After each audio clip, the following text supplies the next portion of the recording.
So here we have the Xbox One S today. This is the subject of today's video. Not a desktop or a laptop today, but still, I guess, tech related. So basically, I'm going to be showing the Xbox One S in 2024 and its gaming performance. Is it still usable in 2024? Kind of. And you'll see why I say kind of here in a few minutes when I get into the first game. All I want to say before I get into the testing is the Xbox One S and the original one are identical in terms of hardware, like processor, GPU, RAM. It's identical. So if you have the original Xbox One, it's going to be pretty much exactly the same as the One S. If you have the One X, though, the One X has much greater, hardware compared to the original One and One S. So your performance will be better on the One X, but One and One S are identical. So with that being said, let's get into the video. Alright, so first game here we have Call of Duty Warzone. Um, I don't know what's going on with this game. As you just saw, it had a big hiccup. It almost seems like server related, but honestly I've not had an issue on my Series S or my PC. So it's gotta be something with the Xbox, just not liking this game, which to be fair, is understandable.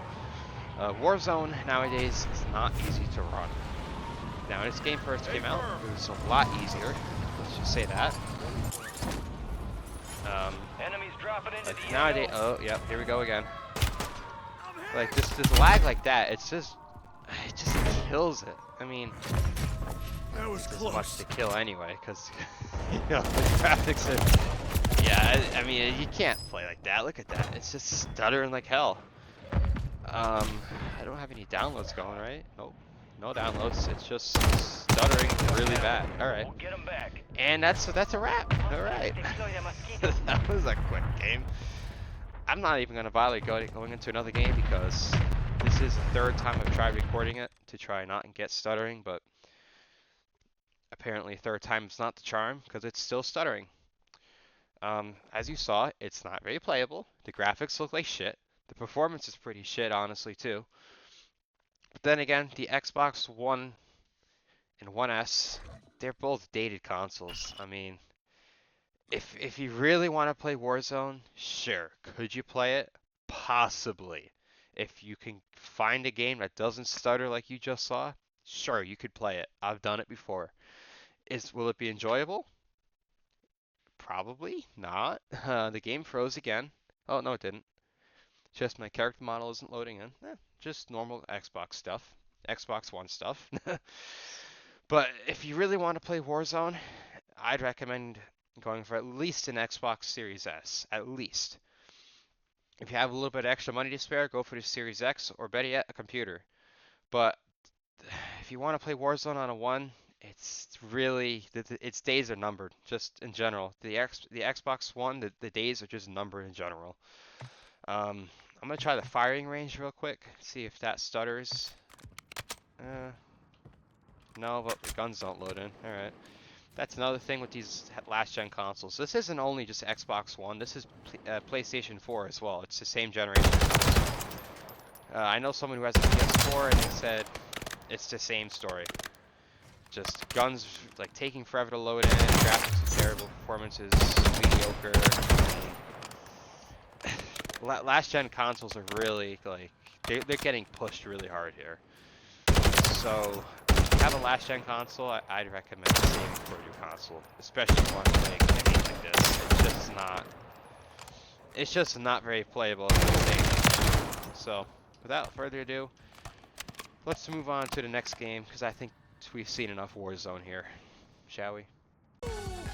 Alright, this took way too long to load, but next up we have Fall Guys. This took probably 2 minutes from the home screen to the main menu. Either the Xbox is doing something in the background, like updates I don't know of that it's not showing me, or the hard drive is on the way out. Because I've never had an Xbox One load as slow as this one is. So either it's updating something in the background, like a system update maybe, or game update, it's just not telling me. I don't know. It's just really, really slow. I do have a feeling that's what is causing the stuttering on Call of Duty. but I'm not entirely sure. So here we have Fall Guys. I'm not sure how many rounds I'm going to play because performance in my experience honestly doesn't change a whole lot depending on the map. It's fairly consistent. Now the graphics are pretty good. I mean, there's really no complaints with the graphics here. If I were to say, it's kind of similar to the Series S, honestly. Now the Series S does have a little bit better graphics because it's next gen. Fall Guys is optimized for next gen consoles. I just realized, I hope my microphone level's okay, because I can't hear the game and I can't hear myself talking. Like, mic monitoring, I don't know if the audio levels are good. I have no idea, honestly. I'm just gonna hope they're good and I'm just gonna YOLO it. If it's bad, I guess I'll have to redo it. Anyways, like I said, performance doesn't really change much depending on the map here. So, how it is here is just kind of how it's gonna be, no matter what map for the most part. There is something weird though with this game. There is a bit of input lag, honestly. I haven't noticed it for any other game yet, but there is honestly a little bit of input lag for some reason. Only on Fall Guys. So I'm not entirely sure what the input lag is about, but it's a thing. If you're playing Fall Guys on the one, it's perfectly playable. Just do keep in mind there is a weird input lag. I don't know what it's about. I don't know if it's because it's about 30 FPS and 30 FPS has more input lag than 60. I don't know, but it definitely seems quite noticeable input lag compared to the Series S per se. It's very noticeable. Yeah, like I said, I don't know what it is, but other than that, it runs fine. It's perfectly playable. I mean, unless you're like a diehard Fall Guys sweaty player, I mean, you know, this would be perfect for you. Now, on it, yeah, this levels run about the same. Graphics, like I said, are pretty good. The Series S does, now that I look at it, Series S does have a greater render distance for shadows. Like the shadows are, like they show up further away. The textures are a little bit better, and it's a little bit rough around the edges if you look really closely on the one. But honestly, for being how many years old, I mean, it's pretty good, honestly. So, with that being said, I probably have about 2 more games to go through, and then, yeah, that's about it for that. But without further ado, let's go to the next game, shall we?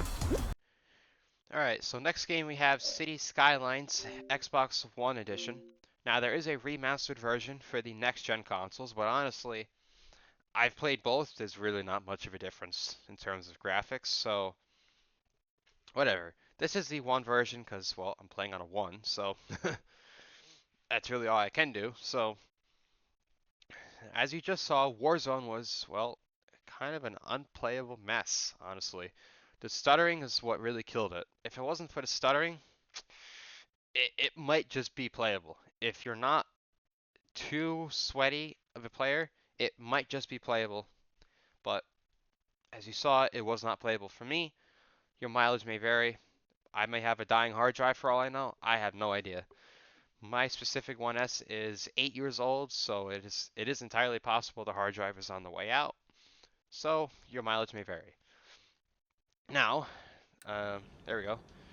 Now, City Skylines, on the other hand, seems like a locked 30 FPS to me. I don't have a frame rate counter for Xbox or console. I don't know how to do that, but to me, this looks probably around 30 frames locked. Now, it's a different story when you zoom way in. As you just saw, it did drop a little bit. There's a little bit of stuttering, but you know, when you're getting up close and personal with the, is this gonna like load in there? There we go. When you're getting, you know, real close with the traffic and whatnot, it does really start to stutter a bit. Oh boy, yeah, this is not ideal, the FPS, but as long as you're not, you know, really close like that, you're just overlooking cities or doing, you know, drawing some roads, doing some zoning. Honestly, this game is perfectly playable. There's no issue here. But as you just saw, when you zoom in very far like that, that's when you start to get the stuttering, you start to get the frame drops, and then it's just not great. Now, obviously, it could be worse. It could be the Nintendo Switch, and let me tell you what, I had City Skylines on the Switch, and ooh, yeah, that's not pretty. The City Skylines edition on Switch, that's not pretty at all. Performance or graphics, it's not pretty. But City Skylines, as I said before, perfectly playable on the 1S still. There's no complaints from me here. So, with that being said, I suppose let's try another game, shall we? Alright, so here we have GTA 5 Online. Now, I was going to try Farming Simulator 19, but for some reason I got stuck on a loading screen. I gave it about 5 minutes, and it just wouldn't get past the loading screen. So unfortunately, we are not going to be able to play FS19, but here we are on GTA 5 Online. Now, as you can see, it is running perfectly fine. It's about 30 frames a second. The graphics are okay. I mean, it gets a little fuzzy, honestly. If you look farther out, it gets really fuzzy, actually, like the mountains. Holy crap. I mean, even the cars in front, they're kind of blurry, honestly. For being the same, like, for being a game that came out in 2013 and the Xbox One also came out in 2013, I would have expected better, honestly, in terms of graphics. Now, this is online. Online is more intensive than story mode. I haven't played story mode in a hot minute, so the graphics could be better in story mode. I couldn't tell you because I don't remember. I haven't played it in a while. But the reason why I'm doing it online is because it's more intensive than story mode. So just kind of pushing it to the limits per se.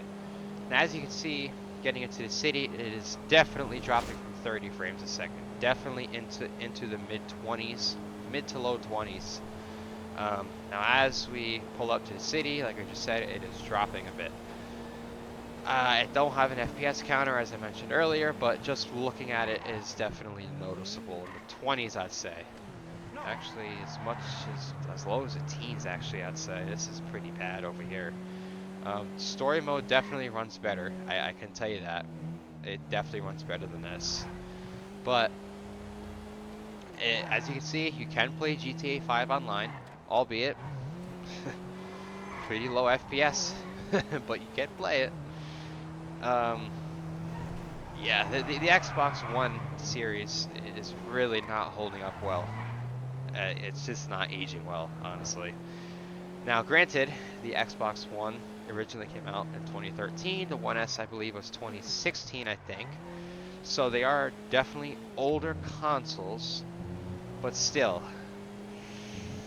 you know, having only 8 gigs of RAM and a hard drive, that's not helping anything either in today's standards with how intensive these games are. Wow, look at that. Oh my god.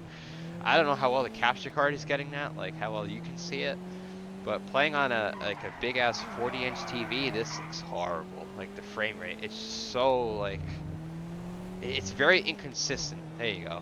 Like I said, I'm not sure if the capture card is picking that up, but on a TV, like a big TV like this, oh, what is happening here?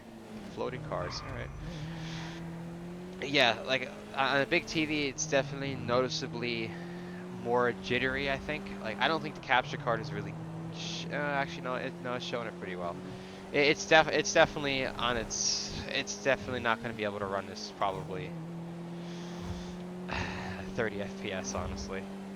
This is the low 20s, high teens right now. This is not.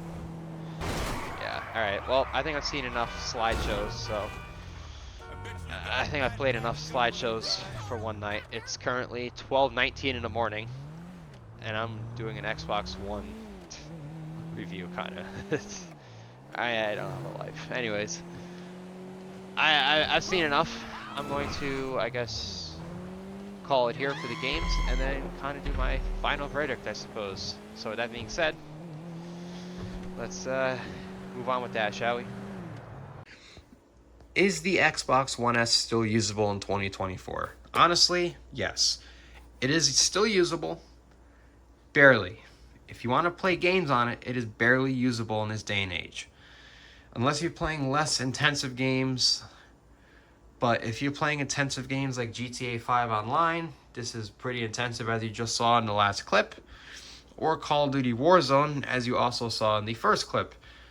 Games like that are really going to struggle, especially with the lack of an SSD, using a hard drive still, using such dated hardware at this point. I mean, it's just really going to struggle. Now, using it as a streaming device, like, just put it in your living room watching YouTube, Peacock, Paramount, all that, streaming stuff, it works fine for streaming. I mean, it's perfectly fine for videos and TV watching. I mean, it's perfectly fine. It could live in a living room and do that. But for gaming, no. It's really... Oh my god, this guy just got... Holy shit. I should probably turn the game off. I'm getting distracted here. But, honestly... If you want to play games, I wouldn't recommend a 1S. I'd recommend something like this, a Series S. This is only, I think it's $299 right now. It's pretty cheap for a next-gen console. This is the cheapest, lightest, I don't know about lightest, smallest Xbox ever made. Honestly, if you want to get into Xbox gaming or you just want to play games in general, this is the way to go. This is your budget-friendly, can run anything basically. Run the same games as a Series X. It can run the same games as a One, except it's cheaper and it performs better. So honestly, get one of these if you want to play Xbox games. If you're thinking about picking up a secondhand Xbox One or PlayStation 4, don't do it. PlayStation 4 is the same exact hardware as the 1S, so you're gonna get pretty much the same performance across the board. So, with that being said, if you liked the video, leave a thumbs up, drop a comment, click the subscribe button over there somewhere. I don't know if I might forget to add it over here, but if I do add it, it's going to be right here. If I don't, click subscribe down there, and feel free to leave a comment, share, and I'll see you in the next one.